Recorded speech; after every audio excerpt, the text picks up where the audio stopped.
Welcome back, it's Rucks, Mauls and Oval Balls, and we're back for episode 6. That's right, people, we are still here and we're still bringing you every fan's favourite rugby content in a podcast format. And, well, all I can say is a very warm welcome from me, Dave, and a very warm welcome from... Rory, how are you? Were you asking yourself that, or are you asking me? Well, I'm alright, how are you? Oh, well, as some may know, I've been a bit under the weather. Bum issues. They are not bum issues. I have suspected gallstones. So if you were to check www.gallstonesurgeryremovalclinic.com, they suggest, not that I want to marginalise anyone here, but the pain is worse than childbirth. I cannot verify, just saying that's obviously reputable website suggests it may be that uncomfortable, and I have been rather uncomfortable. So Rory's pleasure, for the listener's pleasure, you'll be pleased to know that I am dosed up on codeine and obviously in a very happy place because of such lovely medicinal... Lovely stuff. So yes. The rugby player's friend. Yeah, so that's how my week's gone. How about you, Rory? And for the listener, I realise this isn't the best for a podcast format, but Rory is donning an absolutely dashing red vintage England rugby top. It just felt right this week. Well, obviously. So, accidentally, we've kind of crept a little bit into mundane banter early there, Rory. But how has your weekend been? Did you lace the boots, or was it a weekend of absorbing rugby rather than playing rugby? Just absorbing rugby this weekend. No game this weekend, so I was able to enjoy all of the games in, relative comfort. Still dealing with the back spasm, but, I hate to overshadow your bum issues. Gallstones. That's what I said. Not the same thing. A glorious weekend for me of watching 3 excellent games, plus a couple of the under 20s. So, I'm very well, thank you, David. Well, that is absolutely the way we're going to start this podcast. We are, for obvious reasons, we're going to get on, I imagine, rather shortly, in a chipper mood around rugby. But for the podcast ahead, for the listener, a nice little intro, a nice little summary of what ahead. So we're going to do a review of the Six Nations games, starting off with England versus France. We'll then cover Wales versus Italy, and then touch on Scotland versus Ireland. And then, if we've got time, yes, another bit of an address from the president of the DPRFR. And then if there's time around that, some questions and answers, and maybe we'll talk a bit about the under 26 nations as well. So that's what is in store. Who knows what tangents we'll go off on, but we'll do our best to provide you, the listener, with what can only be described as the most nosy rugby podcast out there. And I know you love it. We get the feedback. You love what we're doing. So we're going to do it as much as we can. We're doubling down. We're doubling down on the rugby nerdiness. So strap in, people, because we're going in. And let's start where I imagine we both would really like to start. There was a little fixture this weekend that took place at the Allianz Stadium, or as we will refer to for the remainder of this podcast, Twickenham, England versus France. Rory. Wow. Please introduce. Yeah. So I think there's a lot to address with the game itself. I think what I would like to, at the top of the bill, just applaud is Steve Borthwick taking on board almost all of our suggestions last week as to how to address some of England's deficiencies. I think you saw a team that really had evolved quite quickly in terms of what it was trying to do against Ireland. There was a real variation in what they were doing. There was a much more pronounced fluidity to the attack. And I think you can really credit that to the introduction of Finn Smith, who we'll talk on in some depth, because I thought he was magnificent. I think we might touch on him a little bit for sure. Yeah. But, just an amazing result. Obviously, what we hope is this is a real sign of things to come in the long term, as opposed to, say, the Ireland result last year that didn't bring sustained success. But I think if you were plotting the trajectory from that result to this one, you can say that although it's not a straight line trending upwards, and this is very much with the power of hindsight, and this is something that I think England rugby fans as a whole need to be a little bit more honest with themselves on when they're reviewing England games, even when the result doesn't go our way. But despite all the dips in some of the games that we're obviously disappointed to not win in between those two, there's been a notable trend upwards, I think. And I think Steve Borthwick's really vindicated in what he's been trying to do from the outside looking in. It's probably quite nice for the RFU that for a few days the headlines don't all centre around their failings, which is nice. Yeah, I'm confused with that. But on the whole, I mean, just a superb game. Really, really excellent game of Test rugby in general. Let alone the result, which is obviously fantastic for England. Just as a spectacle, I thought it was fantastic to watch. One of the things I think we should get straight into is the Smith squared experiment and whether we think that was successful or not. I mean, it seems churlish to suggest that it wasn't, but it seemed to make a huge difference to the effectiveness of the England attack. I couldn't agree more. I think having Finn Smith at 10, and I think something that was quite often glossed over was the connection he had with Alex Mitchell. So having that common, almost unconscious way of playing together, that would have certainly helped. And I've been a critic of Marcus Smith in the 15 shirt. It's not his natural position, but fair play to him. He had a very good game in the 15 shirt. He looked dangerous every time he was running the ball back. And maybe that made France second guess a little bit about their kicking strategy and about how they were going to defend against England. So I think we could put this one down as a success. The question mark still remains of whether you persist with this when Furbank's back in form. That's for another day. But I think in this instance, yes, completely applaud Steve Borthwick for trying something imaginative. Obviously, that couple of weeks ago when we had that listener in Girona, Spain, it's now confirmed it was Steve Borthwick because, he's taken on everything on board and trying something new, having what I would call England's three playmakers, because I feel Henry Slade played in a playmaker-style role as well, alongside Marcus Smith and alongside Finn Smith. It was something different and it brought new challenges to France that maybe is what swerved it in our favour and kept us in the game, despite a few, spurned opportunities by the French. We can't. Yeah, you can't get away from that. They were entirely profligate, right? Yeah. Some of those drops from Eno, Dupont, Biobierre. On another day, you're not getting all those. But the thing with that Test match rugby exposes is you make your own luck, and England clung into the fight, and I think in many ways forced the French into some of those mistakes. We know the French are really strong out wide, and that's probably the part of the England defence that is ostensibly the weakest. Yeah.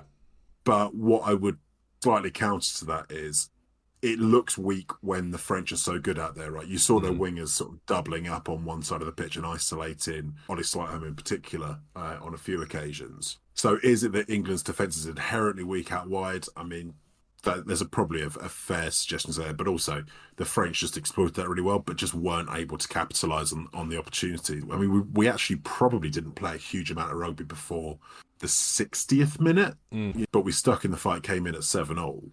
And then when we had to go out and almost chase the game, when France they were 13-7 up, and then where did they go? They were 18-12 up, I think, at one point as well. England just kept coming back at them and scoring tries when they had to. And having Finn Smith and Marcus Smith there, I think, is perfect for that opportunity. And you're right to point out Henry Slade because I thought he had a really good game. Yes, I agree. This one. Although I do wonder if you are going to persist with the two playmaker role, even if Furbank maybe eventually comes in at 15 for Marcus, which I don't think is out of this world to suggest, and with that extra Saints connection could end up being really, really positive. Does Henry Slade's intrinsic importance to the back line actually become a bit less obvious, where you could maybe bring in a different kind of centre, or the player I thought, God, I'd love to have seen them in this kind of setup was actually Owen Farrell. I thought he'd look brilliant in that back line. But Interesting. actually, we shouldn't get ahead of ourselves because honestly, in that game, that back line performed really well.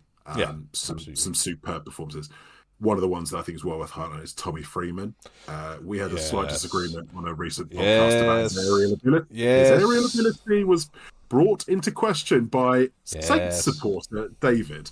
Yes. And I suggested he was very good in the air, and I have been 100% vindicated on that, So yes, on offs and try scoring opportunities. I will issue a public apology to Tommy Freeman in ever doubting any sort of aerial ability. I will clarify, I didn't say he was bad in the air. I was just suggesting that maybe that isn't his biggest strength, and that's not his game plan.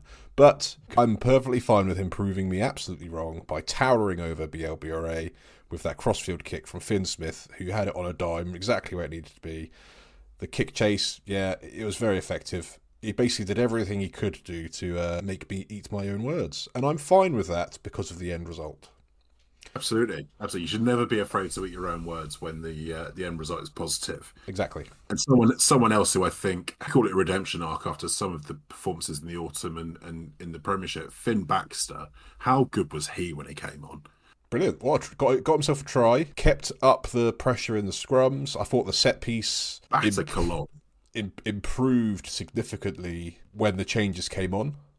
Yeah, helped by France making some questionable decisions in their changes. I mean, what Fabien Galtier was thinking, taking off Antonio when he's actually just got a penalty out of Finn Baxter, or taking off Jalibert and putting Dupont at 10. I mean, That did just seem a bit odd. So a little bit on the set piece. I was a bit worried when the line out was consistently getting stolen from us. There was a few moments where it seemed like thrower, lifter, jumper just weren't on the same page. But yeah. thankfully, the scrum, I thought, held up really well. I wasn't sure where that was going to land, but the fact that we're winning our own penalties against a very big pack in France. Last week I gave England a C plus at the set piece. I think this week they fully deserve maybe as much as an A minus. Well, I think the lineup massively improved when Jamie George It and did. Ollie Chesham came on, It did. which again is a really good indictment to how much better Borthwick's use of the bench was this week. And having that type of experience on the bench was clearly the right call. I think, you know, another thing that gets talked about a lot by England fans, it's all we talked about it before, that next cab off the rank kind of mentality. Ireland proved it last week and England proved it this week, having that nous and that ability to shore up a game in the final stages makes such a big difference. If you contrast that with the changes that France made, bringing on Colombe, who massively struggled in the scrum, just really didn't look up to it. Aradon and Guillard in the pack really weakened them, I thought, in general, taking off Boudon and Ruma, I think it was, they took off as well. I think it was something we praised them And for last Giroud. week of bringing on all these youngsters, getting them that experience. I think in this particular test match they needed experience coming off the bench, where this time the age of all those players came on, they were all 21, 22. And I think it was much more of a test match than perhaps France's game last week. So they got the credit last week because they came on against Wales, which they were dominating. They got a little bit found out this week against England, who were competitive and stuck in there. And yeah, they just weren't at that test match level when they came off the bench, and they didn't keep up the pressure that France were maintaining. I mean, there's a way to blood youngsters into test match rugby consistently, because not everyone is a Louis Bielbiere who takes to test match rugby like a duck to water. I mean, Damien Penaud, when he first came in and played wing, I mean, I remember Johnny May stitching him up all ends when he first came in, and you would never know it now. There's a way you've got to bring these guys in and get them up to that level, and I think that's something that England seem to be getting their head around, how to develop a squad. Yeah. Because actually, if you take that 23, with the guys that maybe could start to come back in, the likes of Furbank, Fairwood-Boso, those kind of guys, you're building a squad of 25 plus players who could all really perform at test match level. It's really, really exciting for England. And we shouldn't get too carried away because we've had false dawns in the past. You know, the Ireland game last year was the most recent one where we didn't see the results follow that afterwards. But I maintain the performances since then have been consistently better if the results haven't quite been there. And actually, as shown, the last piece of the puzzle was how do we manage a squad to see out games and win tight games? And if they can now start to take those lessons and continually apply them, refine it, and bring in different players for different types of matches, you know, the talent in that squad is ridiculous. I mean, Ben Earl, the work rate on that guy. I mean, when he got the dot down for the kick through, having spent the whole game running back and forth, supporting the backfield for those long kicks. I mean, he looked so gassed afterwards. I couldn't believe he kept playing. I was certain they were about to take him off. He looked, you know, he looked absolutely shagged. But the work rate on him was fantastic. Tom Curry, the bionic man. Yeah. Still, you know, the sci-fi six. The scientific miracle. He seems to have got better. I don't know whose stem cells they put in him. I assume Richie McCaw's. Can I have some of them? Yeah, there must be some of like Richard McCaw's stem cells in the cryogenic lab, probably held somewhere in the deep, dark corridors of World Rugby. But they've obviously leased them and got them somehow, and they've injected them into Tom Curry, who just looked absolutely unreal in the six shirt. He was everywhere. I was going to. Yeah, he was unbelievable. I was going to ask if I could have a cup of Tom Curry's DNA, but actually that makes suggestions that I don't really want I don't know attached to me. I don't know what you're insinuating there, Rory. There's nothing. This is a strictly family-friendly, innocent podcast. Absolutely. But getting back to his performance, the number of tackles, the turnover on the DuPont, the strip, I've watched that back 5 times. I don't know how he gets the ball. There's not in my television doesn't have enough definition on it to actually see how he takes that ball from him. It's ridiculous. I think we're going to need 16K for that one. I think I'm going to have to go to the IMAX. Yeah, I think that's the only way. The only way you'll see ludicrous. I'll say Tom Willis. I just wanted a shout out because I think if you were a casual observer, you might suggest that Tom Willis had almost a quiet game because you see him in the Premiership and you see him making yards and yards and yards past the tackle. Realistically, you're not going to be able to do that at Test match. But what I hadn't realised, and it was a stat I came across when I was reading some of the post-game stuff, when he went off when he was subbed at that time, he was England's top tackler. You know, really, really busy. And, you know, some of the work he did in close quarters in the drive was really impressive as well. He looks another one to the manner born. I think this game proved he is a Test match player. I know it's early days. That was his first actual start in a international level. But I thought the sub appearance against Ireland wasn't the best, but none of the England bench was. So basing it off of this performance, I thought it was considerably more positive. He did so much of the unseen dirty work that doesn't get the praise it deserves. And as you say, I was surprised when they took him off because I thought he was having an absolute stormer. But, you know... Ben Curry came on and was brilliant as well. Yeah, the bench this week, it was night and day compared to the week before. The bench came on and gave that extra gear to drive England on. I think that basically every player that came on brought something different.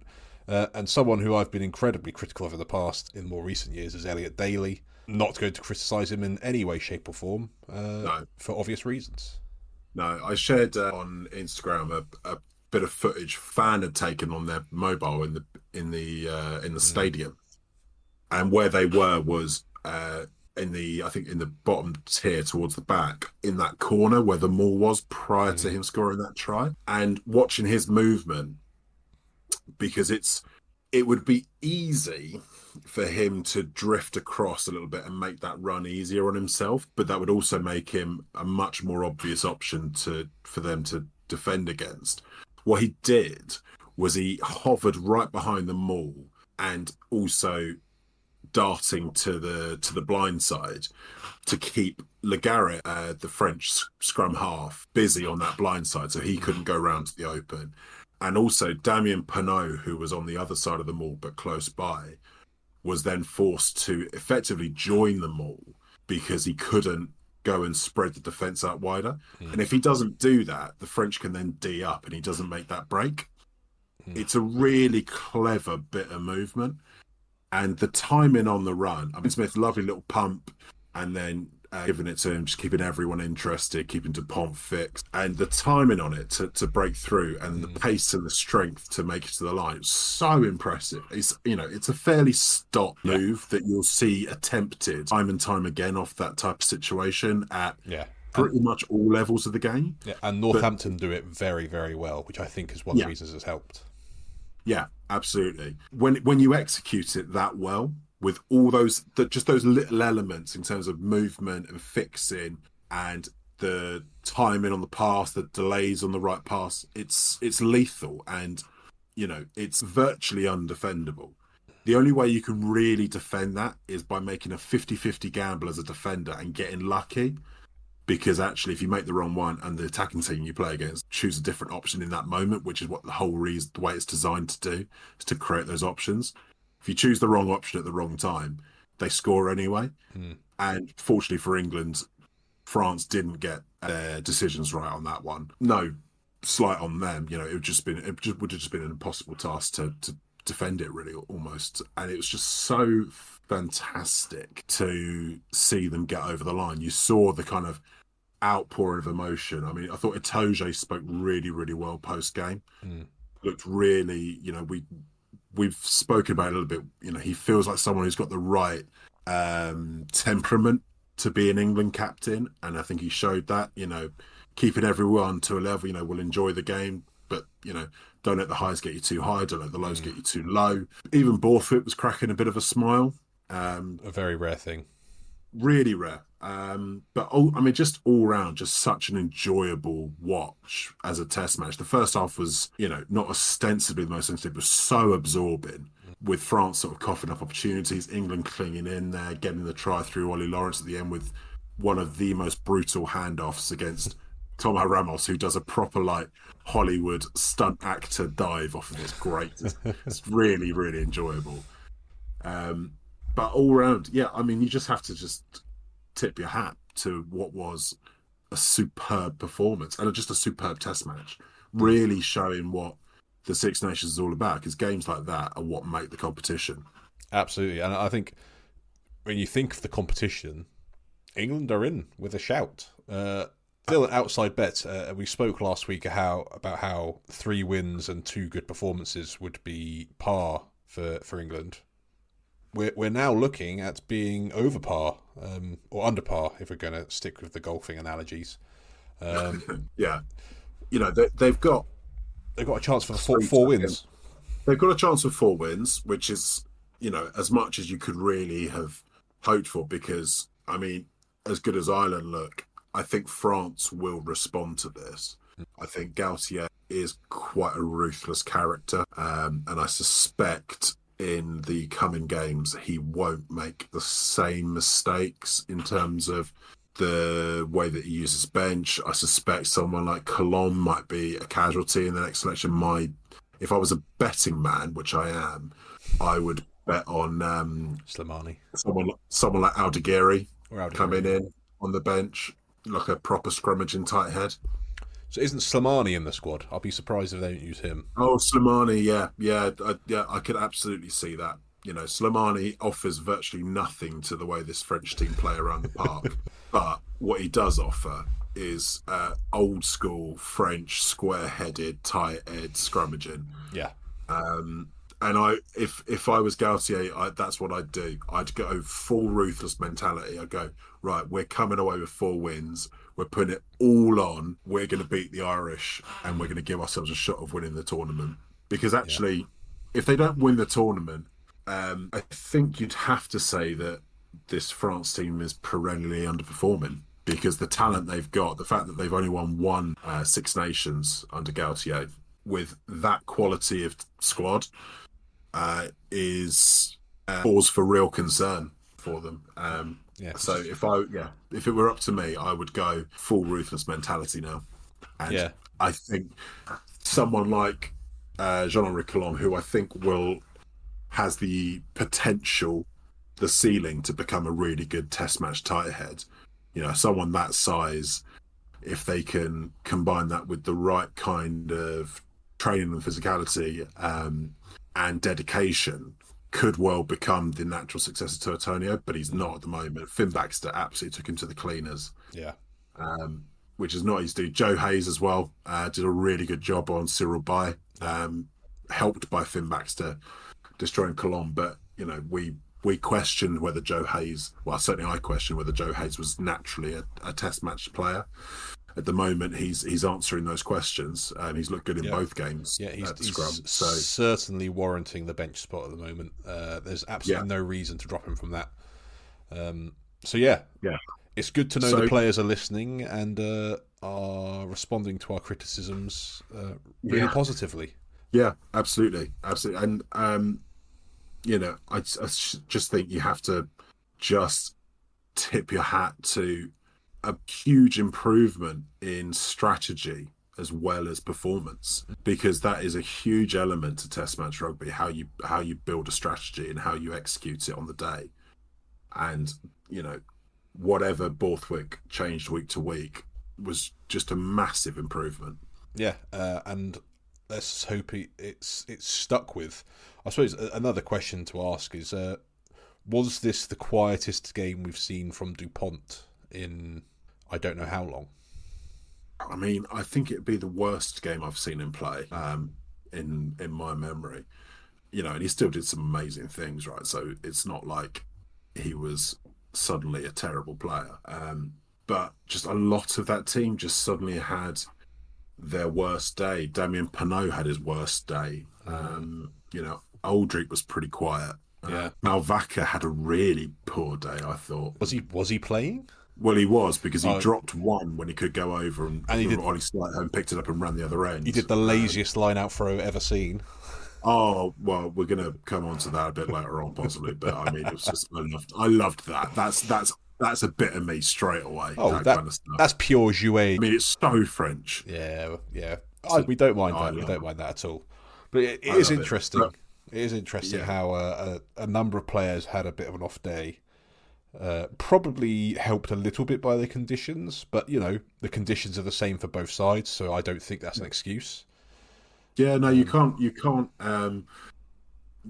really put it down to that, I don't think. Something we'll discuss in one of the other games this weekend where I think that's very relevant. But I think what I put it down to is possibly some overconfidence in what they were doing. They could have simplified things, taking into account for the conditions, but also just taking into account the situation, the fact that you aren't playing against an understrength, underperforming Wales side this week. You're performing against an England team that's hungry and desperate and not that far off. And for a second week running has defended really well. Yeah. Really, really well. So I think France will have to take a pretty honest appraisal of how they approach that game from a performance standpoint and from a strategy standpoint. And I think they need to be much more ruthless with the approach in the next game, because in the next game against Italy, I don't think Italy are going to give any quarter in that game either. They'll sniff blood. And if France don't turn up with a ruthless head on, they will suffer in that one. So, the sum up of it is huge congratulations to England, to Steve Borthwick, to Maro Itoje for what has been a hard fought development stage for that team. They've got to go and back it up now. If they don't beat Scotland in the next game, then all the questions that were there before will come back twofold. But if they can back it up, if they can go and be ruthless against Scotland and take the Calcutta back, then you can actually start to quite seriously say, okay, England are on the turn here, and they're looking good for reaching their ceiling sooner rather than later. Yeah, it does feel like they're on the precipice of kind of actually turning into what is a good news story for what has been quite a long time. A series of false dawns, as we said, with steps backwards. But it does feel like things are going all of a sudden in a good direction. And very, very lovely for once to see England being the side closing it out in the last 20 minutes rather than the ones dropping off. So very, very good to see. So yeah, the game ended 26-25 to England. A bonus point win for England as well, picking up four tries against France. That's not to be ignored. So yeah, pure congratulations to England. Please keep it up.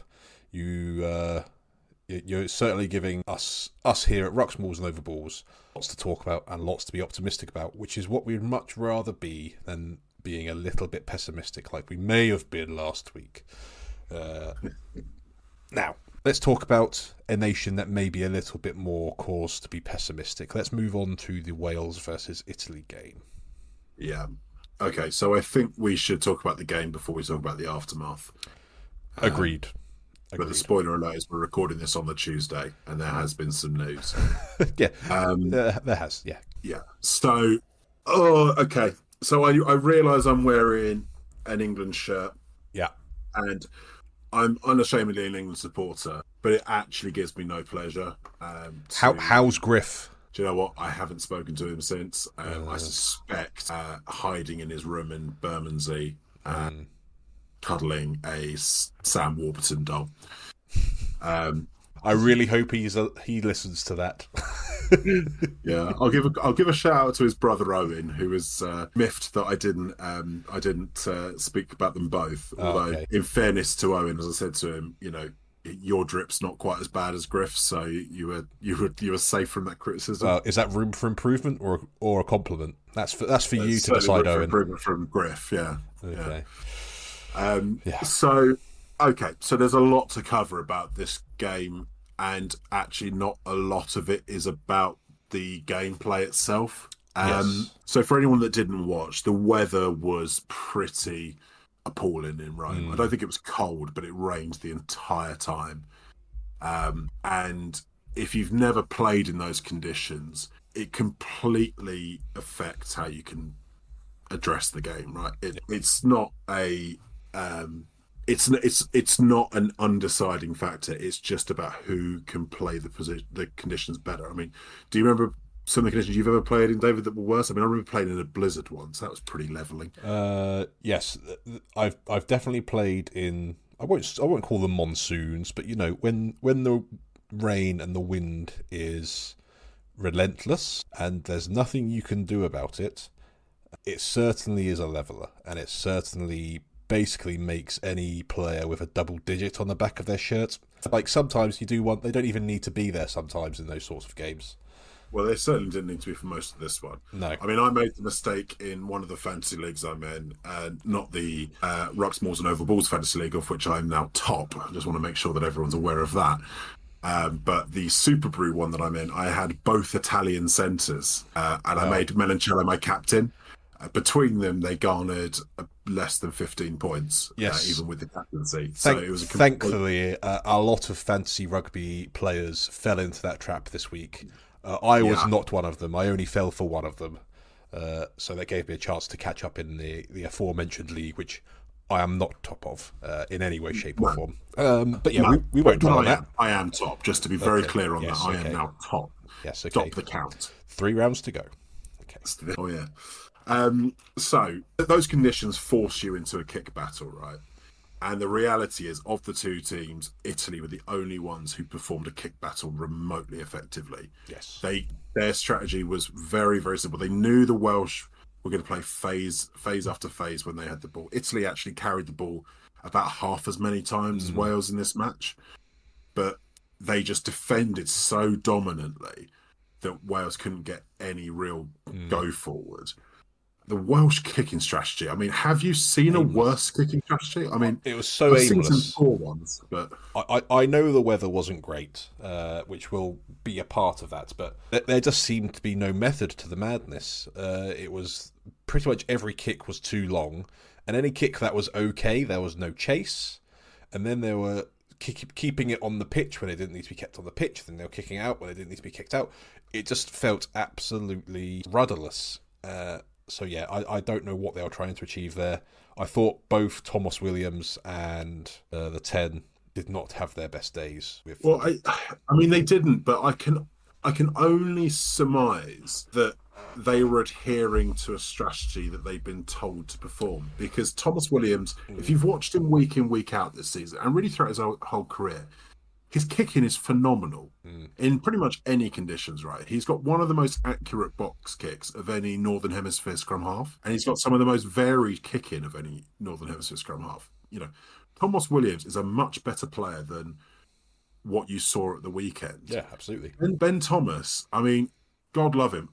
A 12 playing 10, a 12 playing 12, and a 12 playing 13 was a bad starting point for Wales at the best point. The problem that Ben Thomas has got, because he's not a natural 10, he obviously doesn't have the confidence to come and play to the line. So your attack is then immediately deep, which it absolutely played into the Italians' hands because they played a really good press defence. Menoncello absolutely ate him at one point. It was yes. brutal. But because he's playing so deep, when he got the ball, he was basically forced into kicking because no one else was running off him. Everyone else was basically flat on him, even though that he was 10 yards back. I mean, just terrible, terrible setup. So he's then forced into kicking, and he kicked poorly, just in general. Yeah. So, you know, and he got hooked, I think, 45 minutes? Yeah. Something like that. Yeah, it wasn't too long into the second half, was it? And I feel for him because he's being asked to do a job that he's clearly not equipped for. If he's playing 12, he's a really good option. But playing at fly half, he's just wasted. And he's wasting everyone else outside him. But, you know, to be honest, everyone else outside him was doing next to nothing anyway. So it's just ludicrous. Yeah, because we've spoke about in the Premiership about Zach Wimbush, the Exeter centre, who has all the kind of physical characteristics of someone who could be a really exciting centre. And Wales have someone in Eddie James, who is young. He's like 6'3", 6'4", big bloke. I don't think I heard his name once in commentary. No, they have someone else who's not even in the squad. But you know, let's not return to the Max Llewellyn. Yeah, even though I want to. No, he wasn't used. No, but he wasn't making any runs off Ben Thomas. No, exactly. So I don't know what Rob Howley's done all week, because what he hasn't done is create an attacking strategy. It's just ludicrous. It's genuinely ludicrous to watch. Yeah. That players of at that level, seemingly incapable of putting together an attack. It's just I can't understand it. I've seen some poor England sides who weren't very good at attacking, but I've never seen a Test side that flat. Yeah. So I think the only glimmer of positivity I could think of for the Welsh backs was the 15 that was brought in last minute. It was Blair Murray. Murray, yeah, he had a good game. He actually looked elusive and quite dangerous and was good on the return of the kicks that, you know, the Italians were popping on him. But I think outside of that, I don't think any other Welsh back covered themselves in glory in this game. No, not at all.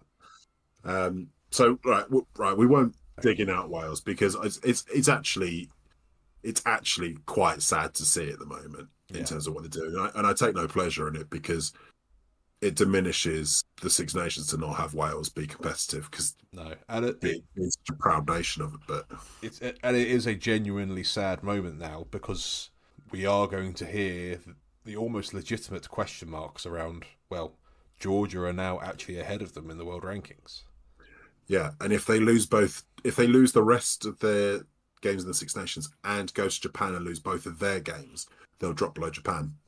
So yeah, which actually puts them in the next pot down when it comes to World Cup pool stage. We can completely empathise that it's not nice to see. Chin up, Griff. Chin up, Griff, and Owen. Owen. Chin up, Owen. Chin up, Owen. But how about we should address the Italians because there was a lot to like about the Italian performance. I thought and I've seen some comment on it that the Italians played not to lose or played within themselves. I completely disagree. What I saw was a team that was mature, played to the conditions and played to the opposition perfectly.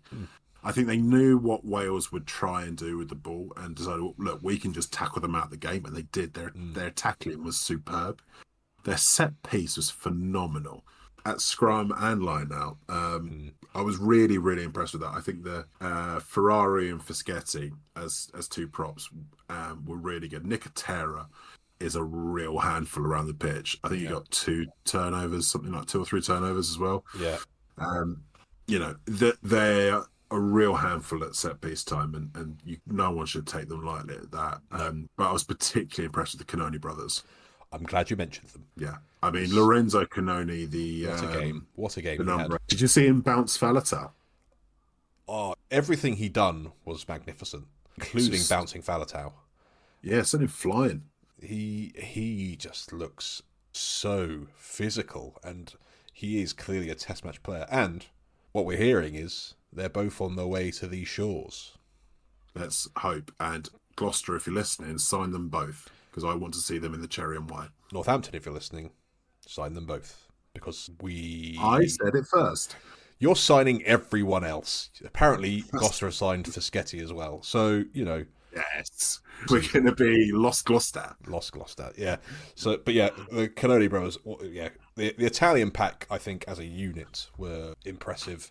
They tackled so well, so effectively. They made the breakdown so difficult for Wales. It was slow ball for them, and considering that, as you say, they were already playing with a deep line, the writing was on the wall. They were pressuring, they were forcing penalties, and again, as we spoke last week, Tommy Allen, not 100%, no, but he made Wales suffer for conceding too many penalties. Yeah, he did. And they scored a really good try. I've got a question for you. Is there a better name for commentators in World Rugby than Capozzo to scream when they score a try? I couldn't think of one. Capozzo. Sounds great. It's a good one. It's really good. I'm trying to frantically think of a better one. I do like Menoncello, if I'm honest. Yeah, it's the O at the end, isn't it? That really makes sense. Yeah, exactly. So I'm not saying that should be the basis for any future rugby scouts in their recruiting campaigns to find players. I'm saying it should be. With names that end in O's, but, you know, we're not against it.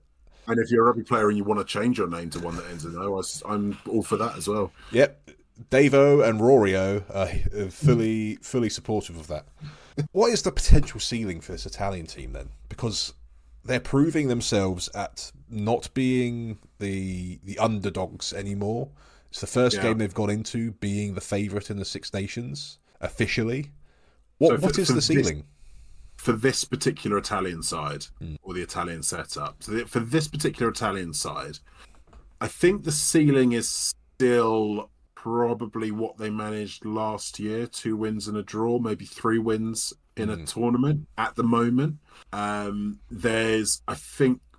think what they're really missing is Pajarello had a really good game, but I think a really outstanding 9 would put them up a notch, and I think they probably need a bit more out and out dynamism in the pack, some really quality dynamism. So whether Zuliani or Vincent can push maybe Negri out of the team and bring some more dynamism, I think that makes a difference. But the reality is, I think the ceiling's pretty high for them, right?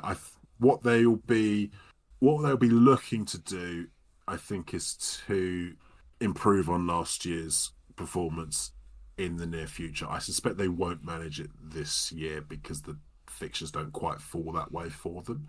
But it's not beyond the realms of possibility, and I think they'll be a handful for anyone they play against. I think as long as they cut out those days when they don't turn up, like against Ireland last year, against the All Blacks in the World Cup, if they can cut those days out and prove that those kind of performances aren't really there anymore, they suddenly become a team that everyone has to really take seriously when they turn up. So going a long way around it, but I think the ceiling is maybe not at the moment. With this current side, it's probably not titles. I think that's probably a stretch too far. But being in the conversation for a 3rd place finish in the Six Nations, going on some of the bigger autumn tours and taking a scalp away from home in the summer tours, and in the autumn taking some scalps in Rome against some of the Southern Hemisphere sides. I think that's within their wheelhouse. And with the setup they've got, with some of the players they've got potentially coming through, I think their trajectory is only upwards at the moment. I don't think I don't think this is necessarily their golden generation. I think their golden generation is going to come. I think it's on its way. Yeah, I think it's coming, but I think this is the one that sets the foundations for that, right? I think this is the team that everyone will look back on and go, this is like England 96, 97, pre the likes of Johnny Wilkinson coming into the team. This is the one that sets the expectations, and then the next one can maybe kick on from there. So long term, sky's the limit. Right now, I think this team will, in the coming years, will be getting 2-3 wins pretty regularly in the tournament.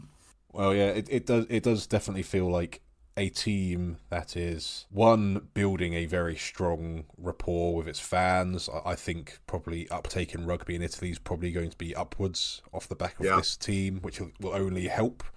And it may be at its peak just at the right time when I do think this golden generation coming through will kind of be coming into the senior team.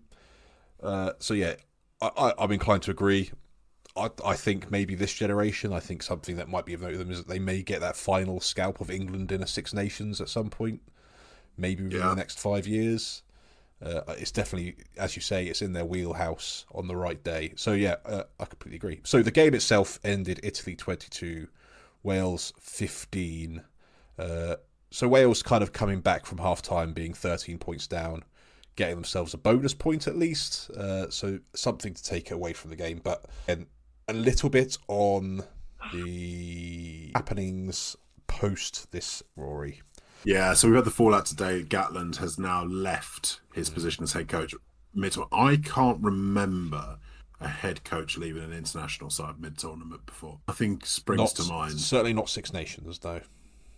No, it's really it's a really interesting one because I think it was inevitable he was going to leave.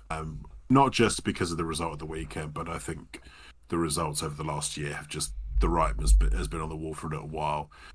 The WRU conducted their review post the Autumn Nations, decided he was the right man for the job. So someone at the WRU needs to be culpable. In fact, Nigel Walker's left now, who was, I think, the director of performance. So maybe some acknowledgement there that they've been making some mistakes for a while. There's some suggestion that the timing being this side of Christmas or around the Six Nations is potentially a financial one because of the payouts that Gatland would have received. Although reportedly this has been a mutual leaving, so they're not going to pay him out, which is a boon to their finances at the moment. Yeah, I don't know where they go from here. The names that are being thrown out are Simon Easterby, who's of course married to Sarah Elgin, lives in Wales, currently the interim head coach for Ireland, could be a very good option for them. Franco Smith's the other one I've seen heavily linked, the Glasgow coach, who's also linked been doing really well. Yeah, I think Leicester are reluctant to pay I think it's about $500,000 you'd have to pay to get him out of his contract there. So I'm not sure Leicester are going to pay that. Can WRU? I don't. Who's more fiscally in better place, Leicester Tigers or the WRU at the moment? Well, there are two big sinkholes of finances in the UK. One of them's Leicester Tigers, and the other one's the WRU.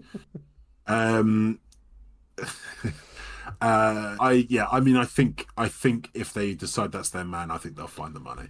Yeah, is my honest answer. So they've brought in the Cardiff Rugby's head coach Matt Sherratt as an interim one. Could we see another case where someone comes in interim, performances improve, and they decide to give him the job permanently? He's already ruled himself out. Has he? Oh, okay, well, rule that one out then. Yeah, no, he's committed to Cardiff, certainly at least to the end of the season. So maybe if they can wait until the summer, maybe they'll want to go. But I'm not certain they'll go for Matt Sherratt. I think they'll go for a more established international name. Would be my gut instinct. Simon Easterby, I think, is probably the front runner for various reasons, not least because he lives in Wales. But it's difficult to see where they go at the moment.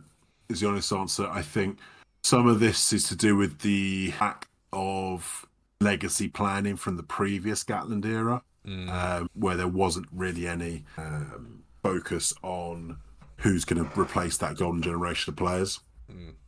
Some of it's down to Wayne Pivac and the sort of stacking of players on 2 or 3 caps that he did without really ever establishing a solid side and bringing them together.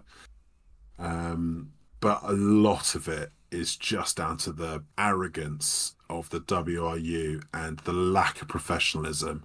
They've completely taken the Welsh public's love of rugby for granted.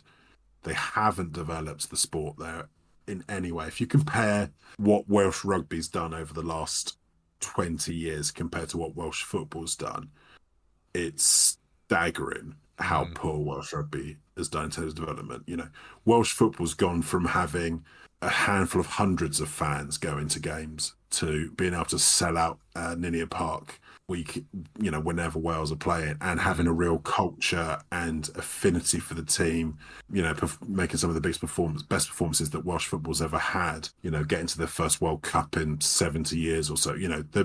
What Welsh football's done in that country has been amazing. And I think the real concern is that Welsh rugby's done such a poor job in comparison that rugby is on an almost inevitable terminal decline there, and football is going to eclipse it, which would be such a shame to have one of the few rugby mad nations turn its back on the sport because of just the abject nature of the people organising it. So basically what you're saying is Gareth Bale has been the death of Welsh rugby. Yeah, among a number of pretty poor chief executives over the last 25 years. But yeah, I think he has. And I don't blame Gareth for that. I think Welsh rugby learnt none of the lessons that, say, Irish rugby did at the advent of professionalism. They made some poor choices in terms of the creation of the regions. They made some poor choices in terms of turning down the chance to be part of an Anglo-Welsh league when it was first proposed. They've dicked around with the rugby watching public. They've priced people out of the game. They're having a lot of the same issues the RFU have. But on top of that, what you've got to appreciate is that Wales is a much more economically deprived place than England, and they're pricing their own people out of the games.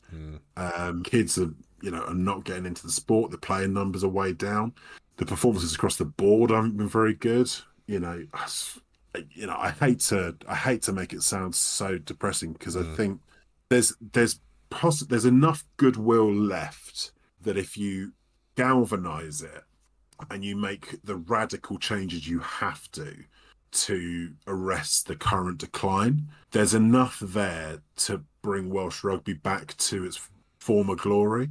But do they have the strength of will to do away with the things that don't work in any rugby environment? Some of the things the RFU are battling with, the old school Blazers, the issues with grassroots having a say in the professional game, the lack of youth development. They don't have any Welsh developmental sides between, I think it's under 15s and under 18s. So there's no Welsh side between those ages. You just lose those players. They don't have a central academy anymore because they cut that for costs. So it's all down to the regions, which, best in the world, I don't think the regions are equipped to do it. Until they just say, look, this is a line in the sand. We are not going this way anymore, and we're going to steamroll anyone who wants to stop us turning this around, because at the moment it's looking like an inevitable slide into the sea. But I have optimism, for Welsh rugby fans who are listening. I've got enough optimism left in me that there's enough there still to pull this all together and pull it back. But they have got to take a stand now and say, we're not having it. We're not letting Welsh rugby go, and we're going to fix this. And a little glimmer of hope. The under-20s got the win in the under-20 Six Nation as well. They did score some really good tries. So, it's not all doom and gloom, Welsh fans. Let's have a chat about Scotland versus Ireland. Well. Here we are again, Scotland fans. I really thought this was going to be the year the curse of Peter O'Mahony was going to be washed. Boy, was I wrong. Yeah. So let's take it back a little bit. So Murrayfield anthems when Murrayfield sing "Flowers of Scotland," Goosebumps. even I, as a non-Scottish rugby, I can't help but the prickling at the back of the neck. I can't help it. It's magical, right? Yeah. When the band stops playing. Yes, it's one. Oh, I love that bit. I'm getting goosebumps thinking about it now. And I tell you what was really nice, really emotional. Yes. To watch Chris Hoy bringing the ball out. Yeah. For people of our generation who remember, I mean, particularly London 2012, Chris Hoy is like the thighs of the nation. What an amazing athlete. What an amazing man. Obviously, it's a really sad story for anyone who doesn't know. He's sadly got terminal cancer. Yeah. So he's not going to be with us for a huge amount longer, which is just terribly sad, really tragic. So to watch him carry the ball out to the centre circle and giving the players the old fist pump. Well, the atmosphere that crowd gave him as well, like it was a stadium of love, and it was beautiful to see. So phenomenal. And when the Scots get that bit, they really get that bit right. I mean, it's so you saw it a few times with Doddy as well. Yeah. There's a real love for their stars in Scotland, and it's great to see. And so I think first and foremost, results aside, big tip of the hat to the Scottish public watching the game there, Murrayfield for the atmosphere and the anthems, and for Sir Chris Hoy for walking that ball out the way he did. Just phenomenal to watch. Really, really great scenes. And you hope it's not the last time you see Chris Hoy at one of these big events, because it was just great to have him there on the pitch. But unfortunately, the Irish build the show. Big old party poopers, because they came out and just from the off, they're so efficient and so clinical, and they're just this like unstoppable force at times. I mean, I think Finn Russell went off after a nasty head clash with Darcy Graham in particular. Yes, not pretty. Yeah, I hope it's not as bad as it looked at the time, but it looked pretty awful. I think even up to that point, Finn Russell was already struggling in the game, and with the pressure that he was being put under. Calvin Nash scored the try early on. Really good pass from Sam Prendergast. Caelan Doris scored not too long afterwards. And Van der Merwe getting a yellow card for like a slightly harsh call for my money, but it was probably right to the letter of the law. Yeah. But it's just one of those when within 5 minutes you're going, oh my God, they're going to do it to him again. Yeah. It's just inevitable. They're Thanos. It's just so okay. Yeah.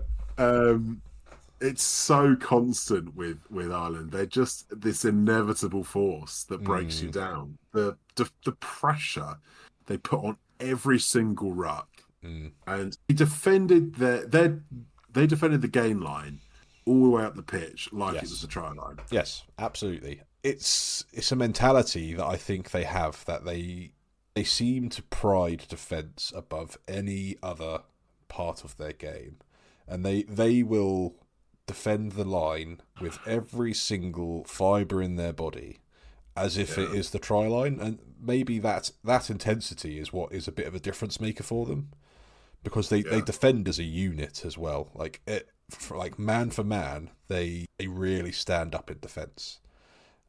Did you also think they had? I felt watching it that they had that bit of nous with the referee to get that rub of the green. They are quite good at that, kind of generally. There's always that tale that, say, when Leinster are playing, the referee's often the 16th man for Leinster. They seem to have that ability to get the referee on side. It's a skill in itself. It is a skill in itself, and they live on that.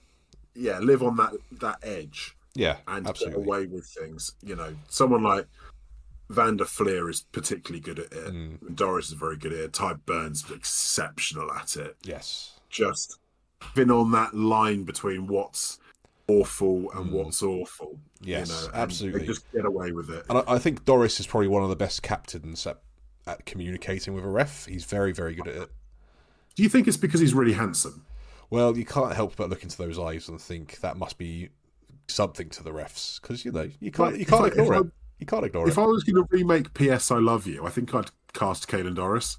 Strictly rugby chat, but But he's just. we'll save that for the spin-off episode. But absolutely, I also thought that they rode a period of time that another team would have really struggled to handle, where they had a series of 2-3 players go off for HIAs, notwithstanding Scotland's HIA issue, but they had Tagburn go off for a HIA, then Ryan Baird came on for him, who then got replaced for a HIA for Jack Conan to come on. For most teams, that would be unsettling. Ireland... But so good, isn't it? Yeah, so like they're able to step into each Everyone other's knows their shoes. job at all times. Yeah.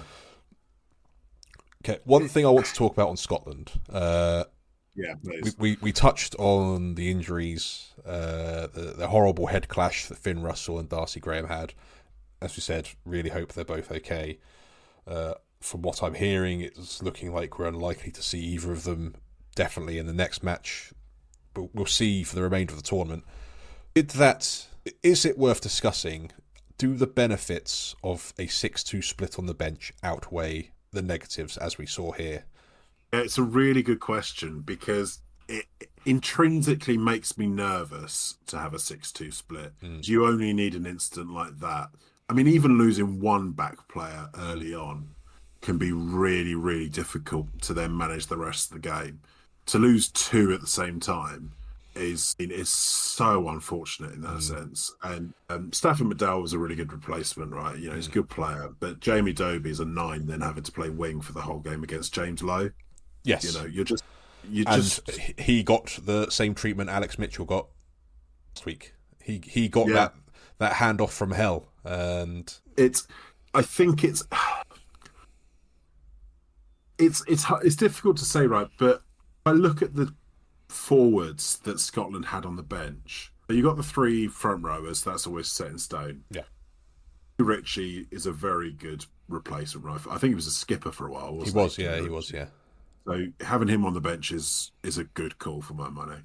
Sam Skinner's a player I rate pretty highly. And then you start thinking, okay, you got Gregor Brown and Sam Skinner there. And then you think, is that adding enough to that bench to justify not having...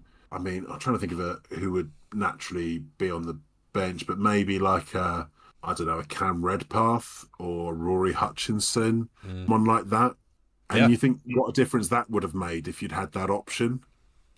Slightly different story, I think. Yeah, absolutely. It's potentially a different story, right? I'm not saying that's the be all and end all, because I think ultimately Ireland was so good on this. No, I don't think that would have changed the result, to put it that way. But I look at that and I go, the quality of woods they had on the bench overall probably doesn't justify not having the additional back there, and it's come back to bite Gregor Townsend on the arse on this occasion. Question for you, David: do you think Gregor Townsend's running out of road?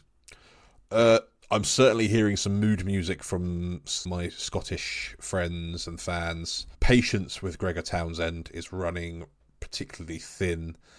I think he's ridden on the positivity he built some years ago for quite some time now, where it just feels like the next step on is beyond him. Are we now saying that winning Calcutta Cups isn't enough for the Scottish public? Well, I think perhaps they've the Calcutta Cup fatigue. They've had their fill of Calcutta Cups and they want a bit more. And I think it's given them a taste for success. They've seen a side that is capable of winning things. It seems that the Calcutta Cup being the pinnacle of that success, is that good enough for Scottish rugby? I don't know the answer to that question, but I think the fans are starting to think maybe Gregor Townsend's run out of ideas, and perhaps a change help move things up another gear, which is no guarantee either. but there certainly is mood music. The rumblings are there. The Because rumblings they've are never there. finished higher than third in the Six Nations, and they've not made it out the group stages of a World Cup with him in charge. On paper, that is impressive. When you say it like that, Rory, you wonder how he's still there. For what is billed as a golden generation. Yeah, I mean, you do wonder. You do wonder whether they will hold their own review post Six Nations. Obviously, there's still 3 rounds to go. I think there will be genuine questions asked probably a bit sooner than that. Say a performance against England in the Calcutta Cup there. So we'll see that one. But I think that's a question that's not going to go away anytime soon. Yeah, because it's not like it was entirely negative for Scotland. When they got on the front foot, they looked good. Blair Kinghorn, when they get the ball in the hands of Blair Kinghorn, Hugh Jones, they look really dangerous. Duran van der Merwe's finish was otherworldly. How he gets the ball down in that position. It's so far beyond what I'm capable of as a human. It makes me think I might not be fully evolved. Yeah, or maybe he's a different race. No, let's not say that. Not race. Or maybe he's a different species altogether. It's also giving me horrible feeling in my tummy, and it's not just the gallstones. No, the gallstones. That he's in good form and he's about to play England. Well, he scores 2 tries against us, whatever. Whether we win or lose, Duran van der Merwe will score 2 tries. Yeah, so get him in your fantasy teams, people, for the next round. He's not coming out of mine. Yes. I don't... Scotland's attack, when it clicks, always looks really good. And I think it's mostly down to the names you mentioned. Kinghorn, Hugh Jones, Duran van der Merwe. It's a shame. So in Russell and Darcy Graham going off, that's probably their 2 most electric threats. Obviously, put them on a back foot and attack-wise. So you lost that threat when they left, I think. And they were scrambling a bit to try and figure out how they penetrate what was an incredibly impressive Irish defence. Yeah. I mean, some interesting things, Scotland. I don't know if you saw they were running a 4-man line out, but running both props in the midfield. Yes. So Rory Sutherland was really busy in the loose. Xander Fagerson, was really busy in the loose. Could see they were trying different things. They just couldn't break down the Irish defence. It was just, man of the match, I think, went to Sam Prendergast. I mean, personally, I'd have had to give it to Andrew Porter. Not partly for having, I think, second best moustache on the day. Jack Conan gets the bill for me. But what he does around the park as a prop is baffling to me. He's on, like, charging down the 9. He's work rate that he gets himself around the pitch, and Finlay Beelum as well. To be fair to him, had a good game. Yeah, they got around the pitch so much. There were times when I was like, "There's got to be more Irish on the pitch here. How are they scrambling so much?" It reminded me of prime in Essex Derby Day against UEA. Oh, there were a lot of UEA players on the go. Oh no, we won that one. And we were men of the match. That's true. We were fantastic. We scrummaged off the mark. Yeah, that's why it reminded, because we were everywhere. That's what reminded me. We were everywhere. One scrum, then the other scrum, then one of the other scrums. Exactly. Sometimes in line-outs. Yeah, and then everywhere. But yeah, I was watching them thinking, that takes me back. But yeah, I couldn't agree more. You had lovely cornrows like Finlay Beelum then as well, didn't you? Well, I'm amazed the pictures haven't been re-emerged. I'm glad you picked out Rory Sutherland, because I thought he had a really good game. Surprised when he was selected ahead of Pierre Schumann, but I think it was warranted because he actually had a really good dynamic game in the loose. Yeah. Struggled a little bit more at scrum time, although I think a lot of the pressure was coming through Xander Fagerson from Andrew Porter there. Yeah. I think that was, and Xander Fagerson's a really good scrummager, but Porter's just phenomenal. Has that secured Andrew Porter in the one shirt for the Lions? Oh, I mean, for me, it's probably between him and Ellis Genge, but yes, for my money, Porter's got that shirt. Yeah, I think so. Yeah, he's just like triple threat, at all times. We'll give a little shout out to Pierre Schumann for a phenomenal dummy in the sort of 78th, 79th minute. Sent everyone, including the cameraman, looking the wrong way. It was phenomenal. Fantastic. But Porter gets that shirt for me. Phenomenal performance. A question that's come for me off the back of this game is made me start to question what is the future for Scotland. What does I'm starting to wonder what the depth is like in Scotland as well. I think they are danger of stumbling into a Welsh-like problem with team selection. I'm not saying organisationally why, because I think the Scottish Rugby Union's got things all sorted internationally, and the Glasgow Edinburgh teams do really well. I'm starting to really struggle to identify who that next crop of players are coming through. And as we're seeing with the game this weekend, trying to think of forwards who've missed out getting onto that bench, who are international level. Not a lot.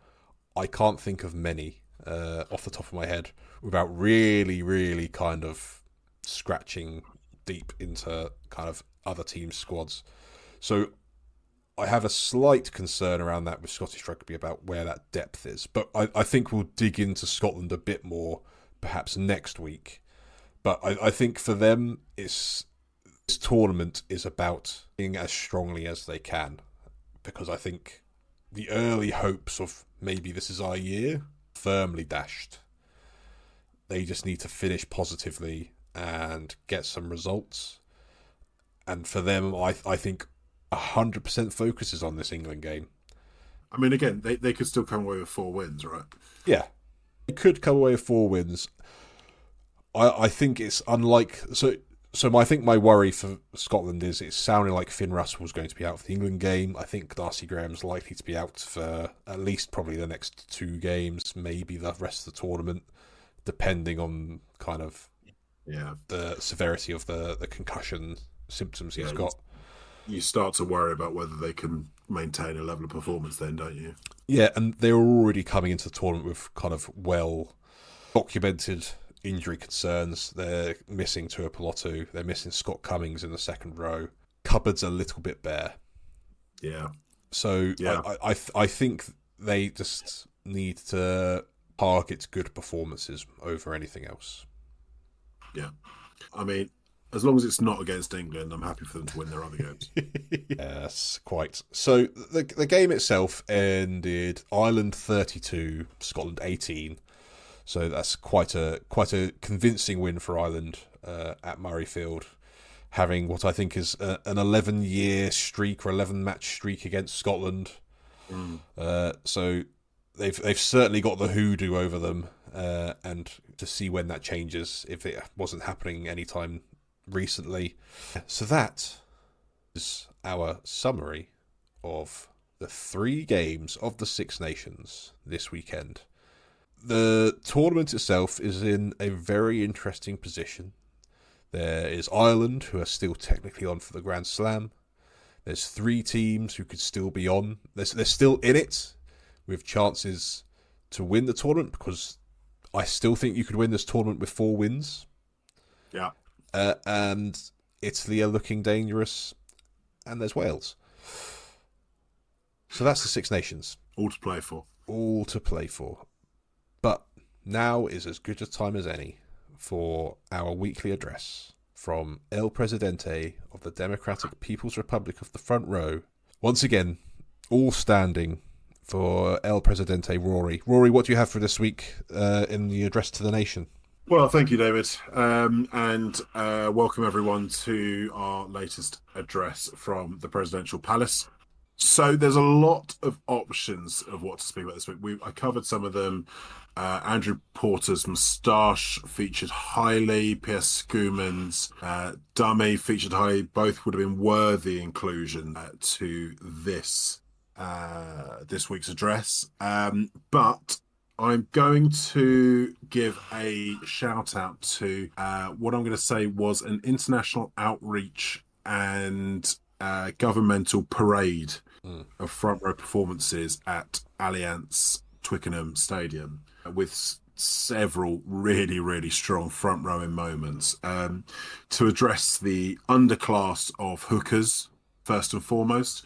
We mentioned it earlier in the pod. Mavaka's underarm line out everyone that I have been messaged to about this has gone, but it wasn't straight. It wasn't straight. I don't care. I don't care that it wasn't straight. It was brilliant. I loved it, and I want to see more of it. It's so French, just fabulous. I want to see as much of that as possible from all hookers at all levels from now on. If I don't see that at the Westcliff Gables this weekend from Big Billy Morant, I'll be very, very disappointed. Jamie George with a fabulous cameo in the last 20 minutes, shoring up the line out, shoring up the scrum, an all-round phenomenal performance by him. But most importantly, at the age of 47, cutting a fabulous running line off Finn Smith and making a break, almost putting in Tom Curry for a try. Great to see from the old barrel on limbs, and hope to see him performing like that in the rest of England's games this tournament. But to our upper class of props, we've addressed Finn Baxter's redemption arc, so I won't dwell too much on that, but I was really, really pleased by that. And to see him scoring a try as well as taking names at the scrum warms El Presidente's heart. Mm-hmm.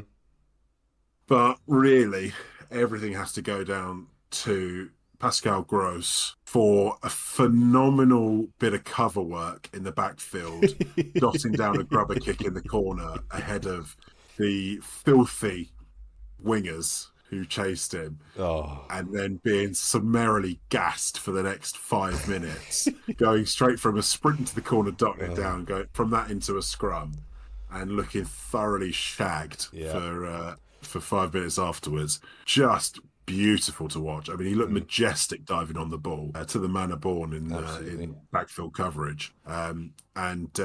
I want to see that sort of gymnastic ability in all my props, and I hope to see more of it. More props in the backfield, as far as I'm concerned.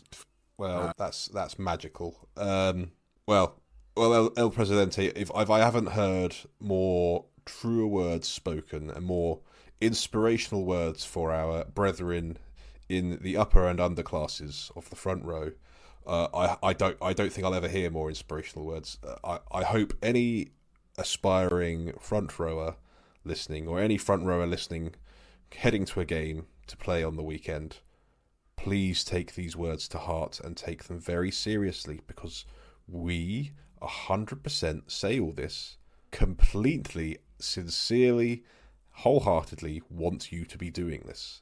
So please do underarm passes at the line out. Please cover in the backfield and continue to jouer. My mantra as president is the same as Judge Dredd's mantra. I am the law. Well, please do everything you can to please El Presidente. I'm worried if we don't. So yeah, if you do have any stories of your front row antics, please do let us know at Rucks, Mauls, Oval Balls at outlook.com or outlook.com. And or even better, if you get video footage, please tag us in any video footage you have of it. Oh, yes. Because I feel like that would feel like a real dawn of something special if we get tagged into a front row piece of magic and some sort of clip. Absolutely. I want to build this community. Yes. Build this nation. Build this nation. So, no, thank you very much, El Presidente, for sharing that with us this week. Once again, a truly insightful and inspirational moment. And I'm sure I speak on behalf of all of the community within your nation. We can only thank you for your continued ruling with an iron fist that we can only appreciate and abide. Anything for my public. Anything for your public. That brings us nicely, Rory, to questions and answers. And my first question to you is coming from Webby. And I will point out this question came in Friday last week, so you might guess that maybe this was asked perhaps with a bit of an expectation on the result on the weekend happening. But so if Borthwick was to get sacked for whatever reason, who would we want to see replace him? Yes, it's classic from Webby. He's a proper Debbie Downer. We're always going to win that game. Can't believe that he ever thought otherwise. Did he not hear how positive we were last week? Yeah. I think this is the interesting question about this whole debate around Borthwick as head coach, because actually there's not an obvious replacement there. I think the most obvious one would be to try and get Andy Farrell, but I don't know if realistically he would want to take the job at this point, given that he's got the Lions to come. He's got a really good role with the Irish. He's very popular there, and they've clearly got an exciting project going into the next World Cup. So I don't see him wanting that. And then you look outside of Borthwick, and you're probably thinking that the chances are that the RFU would get in an RFU man, so the likes of, I don't know, Mark Mapletoft, who's running the under-20s at the moment, who's, I've got nothing against Mark Mapletoft, I think he's a good coach, but, it wouldn't be a particularly radical, it wouldn't fill me with a great deal of excitement, someone like that coming in. My thoughts on this, it comes down to two options for my money. If you had to do it, I would either bring in Alex Sanderson and build a coaching team around him, someone quite charismatic, good with the emotional energy, very organisational, but you'd have to build a really good coaching team around him, I think, to get the most out of any England squad. The other option for me would be to chuck all the money at Northampton and bring in virtually their whole coaching setup, because I think the balance, we've talked about it before, right? I'm a huge fan of the Northampton coaching team, despite my thoughts on Saints as a whole. But Phil Dowson, Sam Vesti, I forgot Lee the defence Radford. coach's name, Lee Radford. That trio in particular, I would get in pretty quick if it were up to me. But I think financially that would be tricky even for the RFU to perform, and they possibly wouldn't want to upset one of the clubs that much. Yeah, don't do that. Because I don't see Ronan O'Gara particularly wanting the job, who would be the other name that's been bandied about a little bit. I don't think it would really be his bag at the moment. Can't see Stuart Lancaster coming back. I don't think they'll do that. And then you're starting to think, Michael Checker, but I don't think that Checker's in his prime at this point, if I'm being honest. I think he's another one of those where maybe the game's slightly going past him a bit. It's amazing how little we've heard of him since he's been at Tigers, given how it was billed at the start of the season and being this big personality. He's never the one taking questions during the game from TNT. So, I don't think he would get my vote. I mean, and outside of that, you're probably looking at, Franco Smith's another name that I think would be thrown around from Glasgow. He's obviously very highly rated. But I had this argument with someone quite recently. So if you really want a proven coach, the only coach who's a genuine proven winner at international level at the moment is Razzie Erasmus. And I mean, he's not going to leave South Africa for England, even with what England might pay him. So I'm glad that Borthwick's got a bit of room to breathe on that one, because I don't think there are great options around. I think there's things that you can do with the coaching team and the wider setup to take some of the pressure off Borthwick in certain areas. If you get a strong director of performance above him, I would bring in, I think I'd possibly bring in another coach into that team, a good assistant coach, someone like Kevin Sinfield, who would want to actually work with Borthwick, because I think Sinfield clearly doesn't. Someone else to add to the mix there. But replacing Borthwick himself, I don't see an obvious option. There you go, Webby. Question for you, David. So this came from Drakey, who sent me a nice voice note over the weekend. He's been fantastic.